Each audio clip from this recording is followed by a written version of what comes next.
Hi guys, I thought I'd get on here real quick like I usually do and do an update.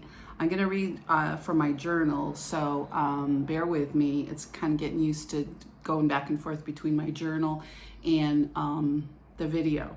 So this is going to be from May 30th. So I'm kind of doing the same day with the video. I might change that a little bit as I get busier, but I spent the last 3 days in bed. I was kind of depressed.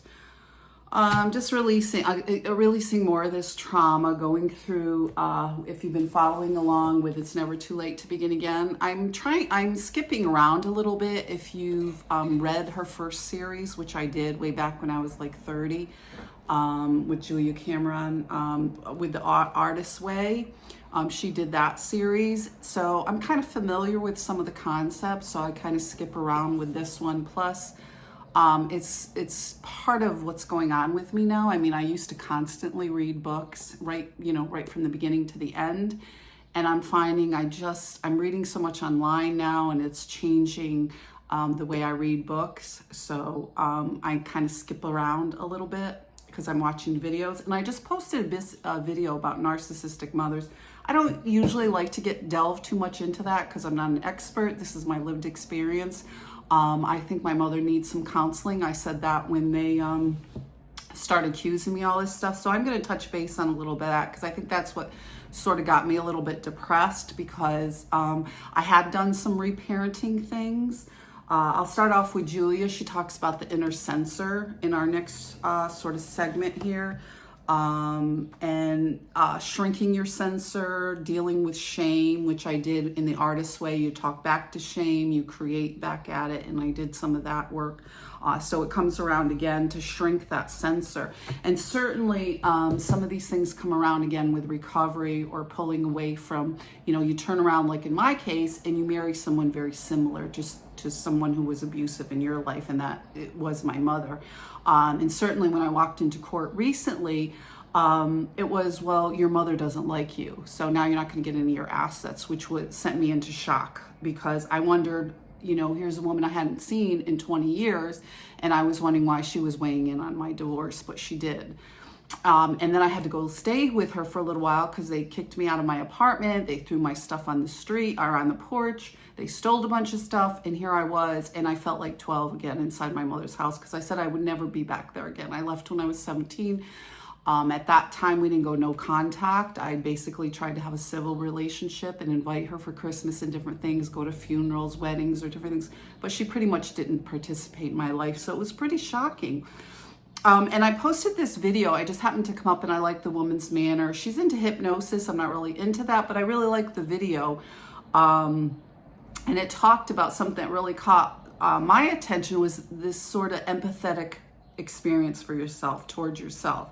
And I think that's what kind of sent me off into a little bit of depression the past few days because I realized I'd never gotten that from anybody. And that really struck a chord with me. I remember pleading with my ex-husband, like, how come there was no validation? I had spent so much time supporting him in his endeavors. And there was none of that coming back. And when I started to question it, probably about 10 years in, and then another 5 years, you sort of unwind things. And then all of a sudden I was shocked as he was telling me that he was, committed and we were going to work things out and blah, blah, blah. I remember when I started my business, I said, he's like, well, how come you don't have any pictures up on the wall?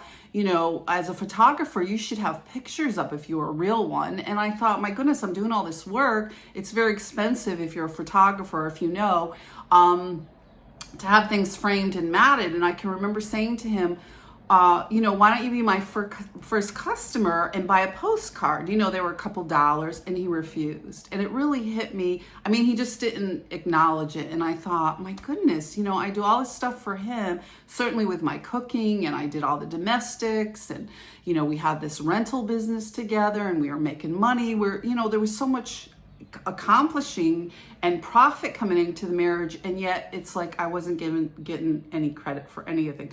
So I posted this video on the community page if you'd like to go, if you'd like to look at it. But and then when my best friend, my cousin, started her business, they all flocked over there and supported her, and they still are. They're up to the T-ball park. She's taking all these pictures, talking trash talk about me, the Mean Girl Club. She's a part of that. With this officer's mother in this group with my ex-husband's friends. So it's like all these years, pick towards me. And yet, you know, this person who, these two people, my mother, my best friend, who I hadn't seen, my ex-best friend, in 20 years of my marriage, but behind the scenes, this is what was going on. They're all up there hanging out together still. And they're still back in my life because today I have more problems with National Grid. So this is kind of a quick update. I put a lot in there. We're talking about narcissistic mothers, which I will probably continue to explore some of that because it kind of fits. When I first got into the codependency movement, I thought it was that because my ex-husband drank quite a bit. So I spent some time doing some of that stuff, but it really didn't address the issues in my marriage. Even though he drank, that wasn't really the root of what was going on, and certainly with my mother. So we had a little bit of depression. We're talking about validation, quelling your inner censor to do some of this work. And certainly this video touches on that, kind of having empathy for yourself, which I don't think I ever really had. And that really hit me. It really hit me to say, my goodness, you know, I'm empathetic towards all these people. I'm supportive. And certainly the last party, I saw these women. I was very supportive. They were going to start working now that they were empty nesters and their children were all grown. I was like, great, I'm going to stay home. You know, I've been out here working and hustling and doing all this stuff. And I thought I could finally relax a little. And that just completely went upside down with what they all had planned and what they were all saying about me. And I still can't get these people out of my life. You know, I'm still dealing with this stuff from them. And certainly this ongoing problem with National Grid, because my ex-best friend husband works for National Grid, or boyfriend, whatever he was, and he showed up when this started, making threats and starting this whole thing again. And a lot of it has to do with the abuse from her family, which is my half family, and they just keep getting involved in my life. And certainly it's been this way since I was a child. My mother's involved with him because she had 2 children with this man, my half brother. So it just continues. So a lot to unpackage there. But I finally know the why. You know, my ex-husband would constantly undermine my initiatives, and that he was part of that inner censor sort of thing. So it was constantly, why do you have so many problems? Why don't things work out? And so today we know the why. I know the why. You know, these people were behind the scenes creating this sort of sabotage all the time, and I didn't know it. But today I do know, and so I can address some of it, and I can move forward with some of it, and it continues. So, which I was shocked that my mother would weigh in on my divorce at this stage, and judges would say, well, gee, if your own mother doesn't like you, it must be you.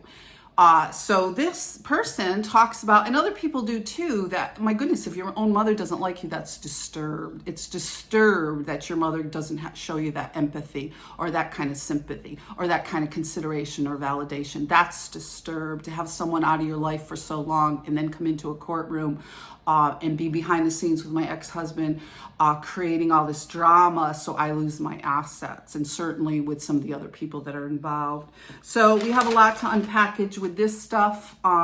Check out that video if you want, and I'm feeling a little bit better today. I'm gonna try to get out a little bit and do a couple things, and I wish you all well and be safe and take care, and we'll meet again.